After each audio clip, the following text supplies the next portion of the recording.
Hello, hello. I am Ben Pick, and thank you for joining me in Running to Write, where I give questionable writing advice through running metaphors. Or at least that's what sometimes happens here. I have since shifted to doing productivity sprints to catch up on the book that I'm currently working on, which is the fourth novel in my Into the Void series. Happy Monday, everyone. Thank you for joining in. Richard, always a pleasure. Welcome, welcome, welcome. And one cool thing to note. So, today is episode 199. That means that the next episode will be episode 200. That's a big one. We are, since I've been doing this every week, we are almost at our 4-year anniversary, which is coming up in April. I think I might have thrown some bonus episodes in there, which I counted to, because otherwise it would be episode 208.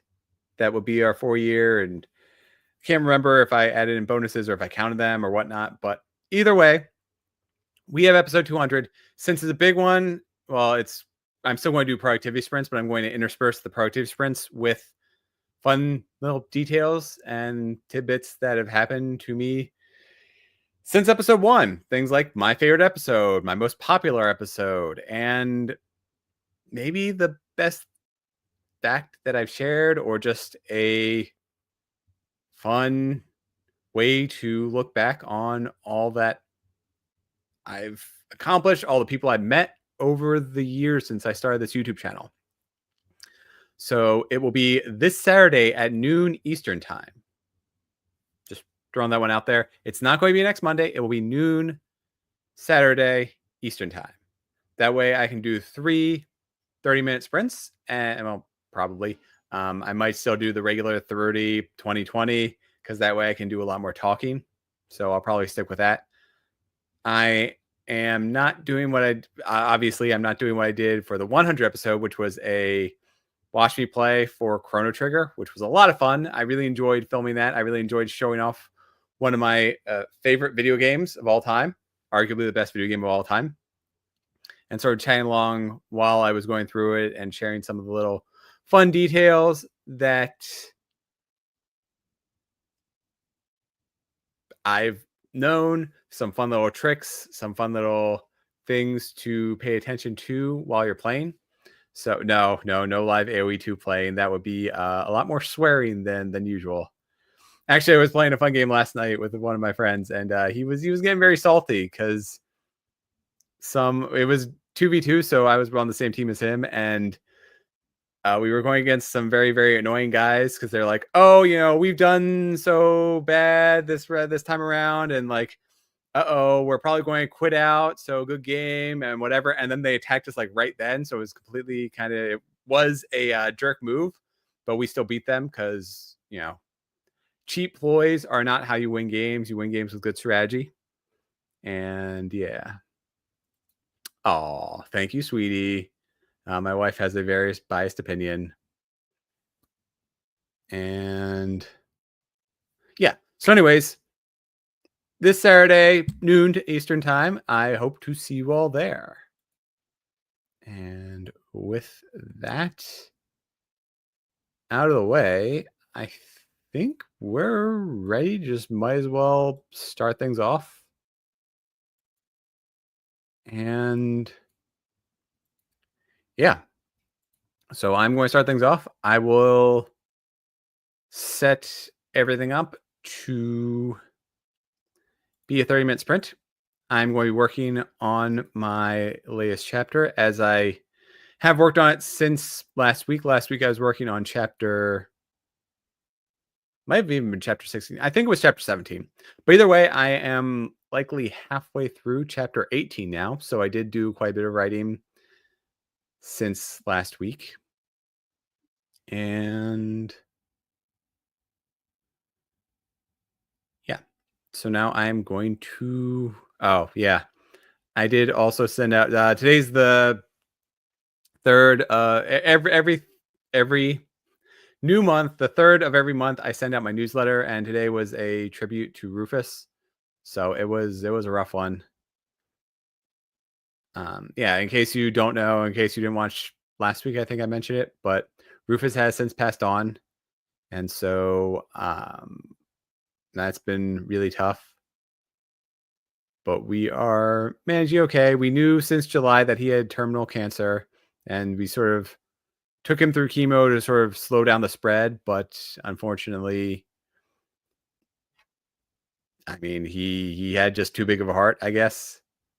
The it's endosarcoma, so it's like the heart valve had cancer in it, so it wasn't functioning properly, and so it was leaking fluid into the rest of his in and around the rest of his organs, and that was causing a lot of pressure on his organs themselves.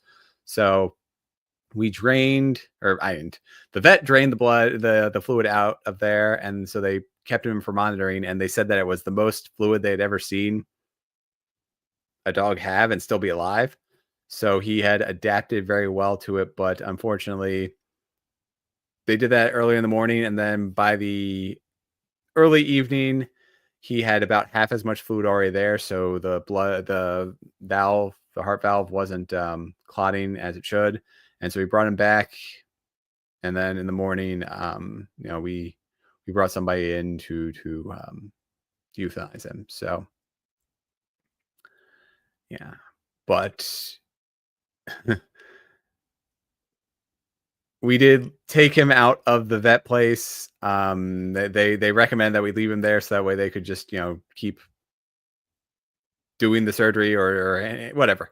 They took him out. No, they took him out of the we took him out of the vet place, and they had to like say all this stuff about you know be very careful and try and do things humanely, and like this goes against our recommendations. So we basically knew that once he left the vets that it was absolutely terminal and sooner rather than later. So we took care of everything the following morning, which was tough.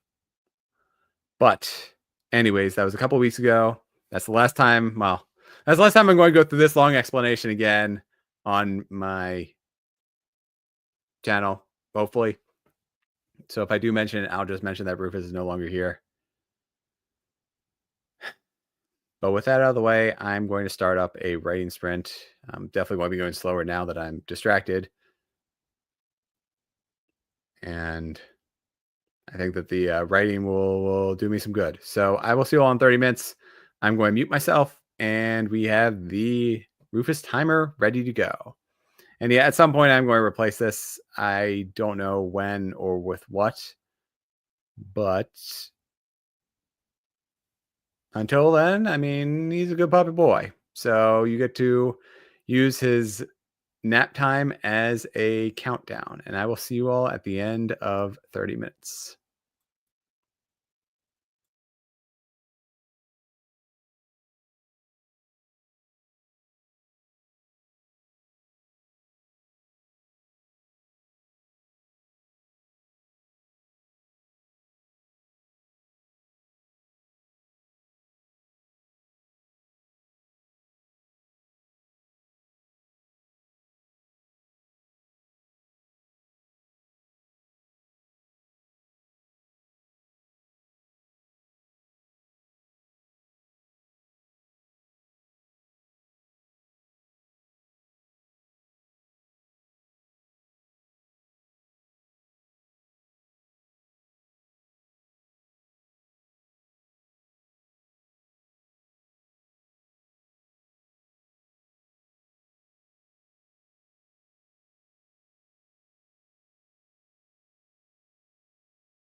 Great. And welcome back, everyone. Let's see. How did you all do? I will find out how much writing I just added as I check my numbers.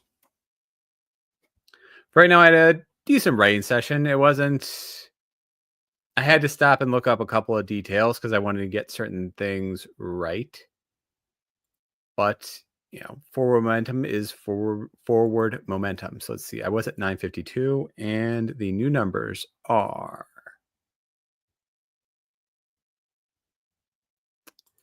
952, and we're now at 1294. So 340. Good but not great, but definitely a great starting point, and it's better than nothing. So that is where I am at the moment. And for my second sprint, I am going to work on some of my scripts for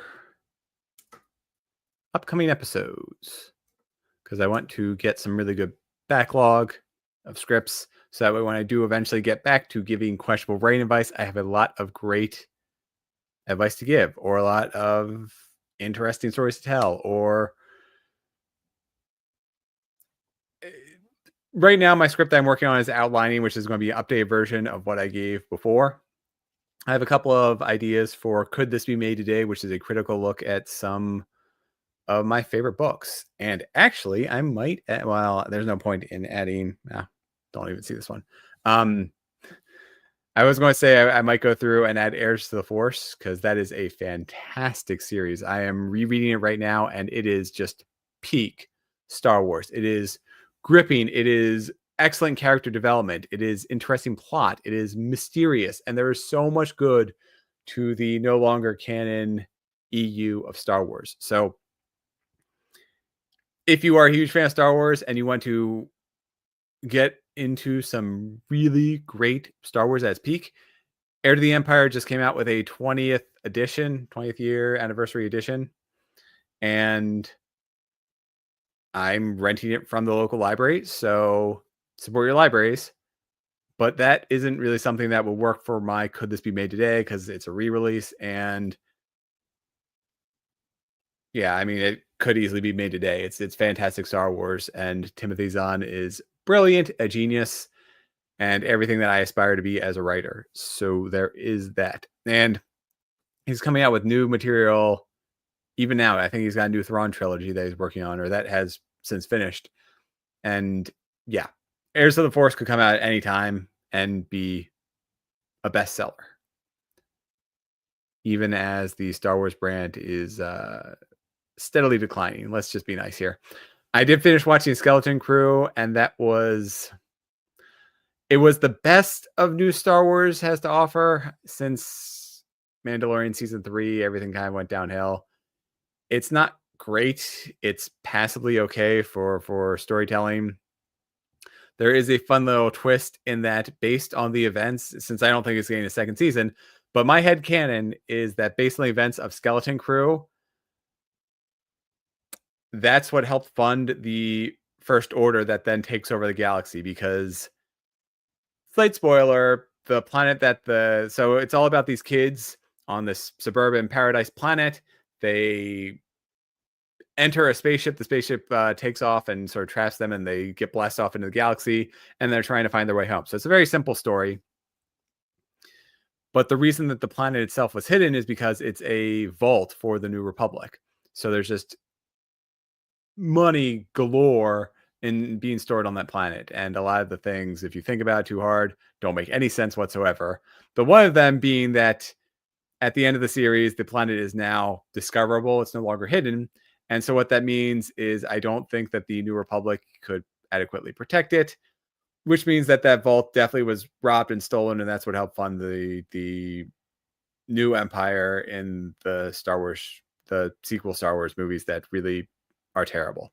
So everything bad that happened to the universe, including the superstar, the Death Star version 3.0, the worst of them all.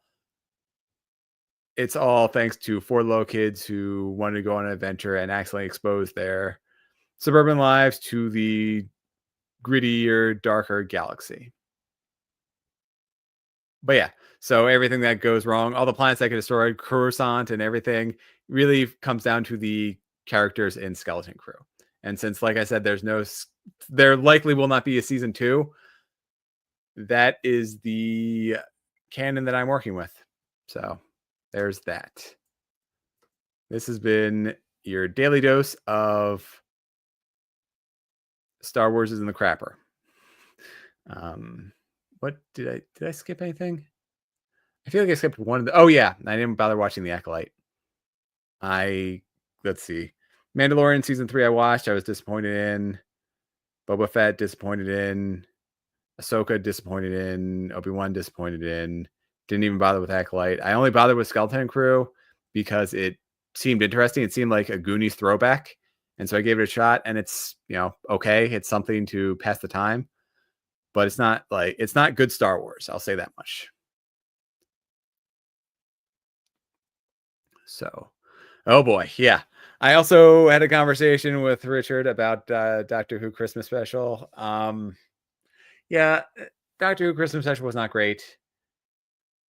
The twist at the end, I don't know. I'm going to say that my wife found offensive because it's the Christmas Doctor Who special, so there's obviously religious connotations to what's going on, or it's a classic retelling of I just did this.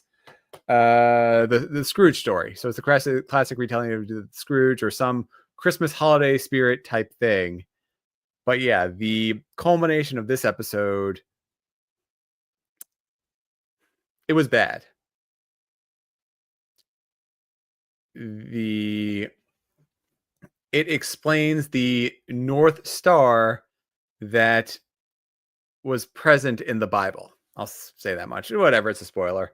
But the really dumb thing about that is that the Bible, the particular birth that the Bible was signifying with the North Star and everything, that would have taken place at year 0, not year 1.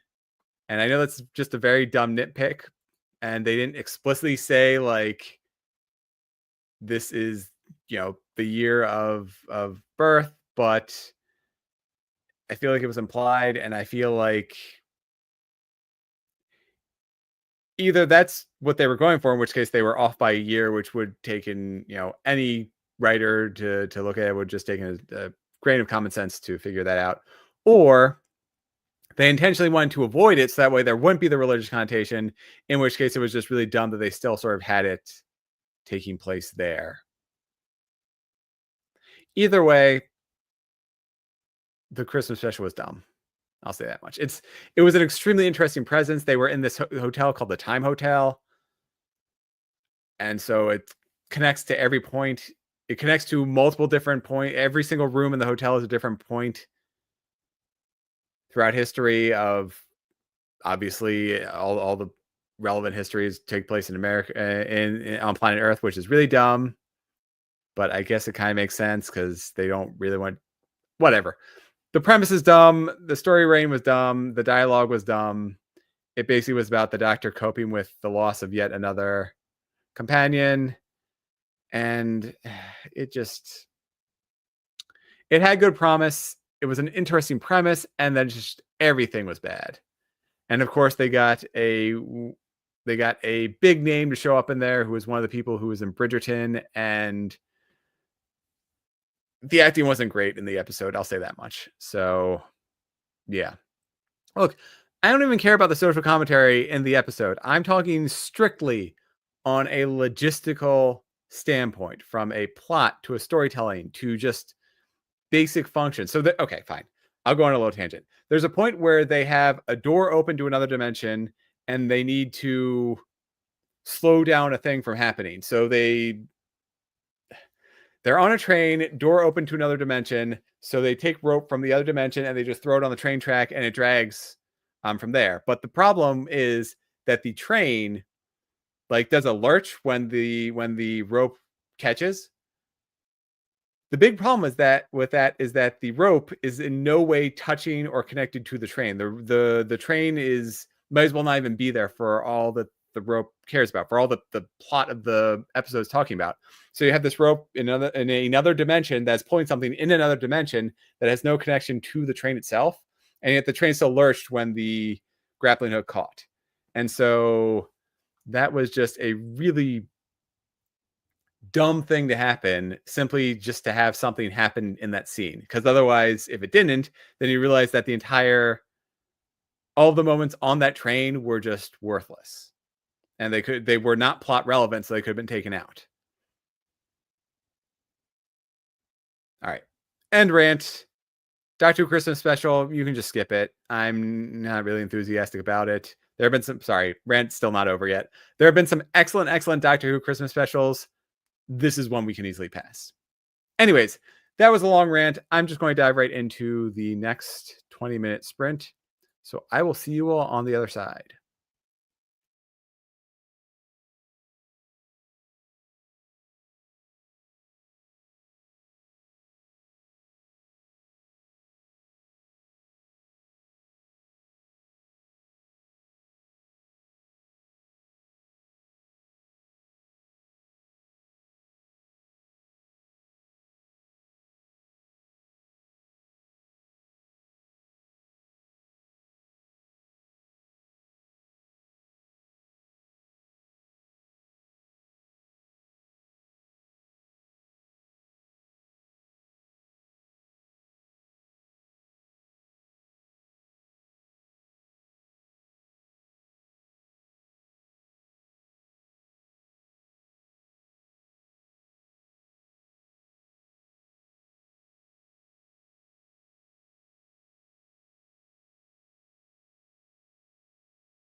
Welcome back, everyone. I was able to finish off another script for an upcoming episode, so I think I have 3 in the queue, and I will keep working on those as time permits. Mama Maggie Ward, thank you for joining in. Perfect timing. I am going to go right into it because we're getting late. I did a live talking in between sprints 1 and 2, so I'm just going to dive right into sprint number 3. Thank you for joining us again, and I'm going to go back to working on my work in progress with chapter 18. So I will see you all on the other side of 20 minutes, where I will then close things out. So going silent and see you in a few.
And welcome back. I have finished off tonight with about 700 words written, which is great. Yeah, that's all I have to say. It's a running chapter, so I know, Richard, you're not the biggest fan of those, but there's kind of a prey predator thing that's going on at the moment. So my characters are running. It's been a couple of books, I think, since I've done like a full-on running chapter, and well, yeah, that's what this is. So I will try and finish this chapter before Saturday, maybe. But if not, then I will finish it off then. And again, episode 200 party, Saturday at noon Eastern time. I will see you all. Eva, thank you for joining in, and I appreciate you coming on to hit the thumbs up button. That is awesome. I hope you all got some great writing in. Feel free to shout it out, but I'm late for dinner, so I am going to call it an end. And I hope to see you all on Saturday at noon Eastern time, that we can all catch up and keep writing, keep being productive, and having fun while doing it. So I will see you all. Yeah. Perfect. Have a wonderful night too, Mama Maggie. I appreciate you. You are awesome for being here and for sticking with it through the end. So hopefully you got, did you get any good writing? Or are you working on anything fun for the moment?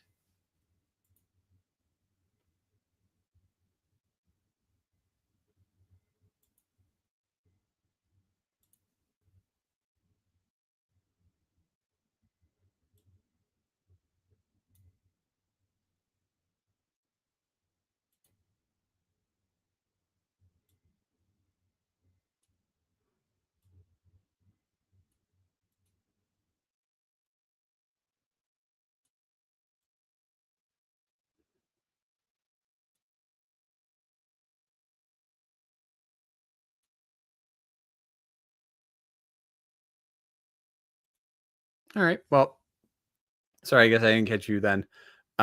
Anyways, like I said, have a wonderful night.